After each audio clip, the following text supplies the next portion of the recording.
This Monday night wraps the first day of early voting, and the spotlight is shining on who will lead as mayor in one of the fastest growing cities in the nation. We're talking about Kyle in Hays County. Now, the current mayor is being challenged by a current city council member, a former council member, and a retired engineer. KXAN Sarah Alshe spoke with one of the candidates about the city's growth, all the candidates, I should say, and how they're planning on dealing with that growth.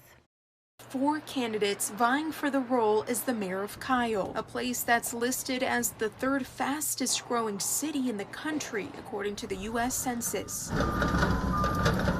On the ballot, City Council member Yvonne Flores-Kale, current Mayor Travis Mitchell, retired engineer Robert Ferguson, and former City Council member Linda Tenorio. In a place that's expanding so fast, keeping up with infrastructure is top of mind for the candidates. Some say they'd prioritize road projects. My 3rd and final term is all about completing the infrastructure projects that we have on our books. We just passed an historic $294 million roads bond. It's important that the people who put that project together see it through to completion. While others want to slow down the growth. Minimize the number of building permits that were issued, or delay them. Stretch out the time where the build cycles go on so that we'd have sufficient water and infrastructure to be able to handle it. With 2 of the candidates mentioning they'd be in favor of a development moratorium. I think we need to really allow our city the opportunity to catch up, make a solid plan of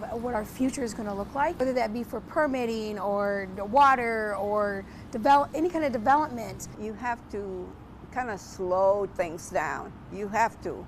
You cannot, it can't stay like this. How can we supply water if we have all these new neighborhoods? When it comes to priorities, candidates ranged in their answers. Some mentioned affordability and water usage. We need more resources of our water. We need to restrict our water usage. We can work on property taxes. I would like the families to live here, to be affordable. Others focused on roads. I have 12 to 15 projects right now that the City Council has funded and ready to move forward. We need to make sure that we get these projects done on time. And some discussed balancing resources across the city. So I don't want to get to the point where we overdevelop one side and we underdevelop on another, maybe having a report that says this is where we're at as a city. You know, this is what we have over here, this is what we need over here. Ultimately, the future of this race and the city of Kyle is in the hands of voters. Sarah Alshe, KXAN News.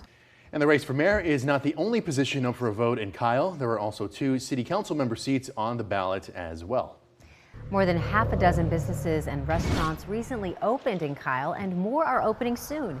This year, the city approved a 600,000 square foot lifestyle center to help house big box retailers and restaurants. A community of 880 new homes is expected to come to Kyle by sometime next year. Other Central Texas cities listed as the fastest growing in the country include Georgetown, which topped the list, and Leander came in at number 4. All right, so mark your calendars. This Friday is the last day to apply to vote by mail. Early voting ends Friday, November 3rd, and then Election Day is Tuesday, November 7th. Be sure to head over to KXAN.com for more information, including early voting locations where you live, as well as what you need to bring with you to the polls.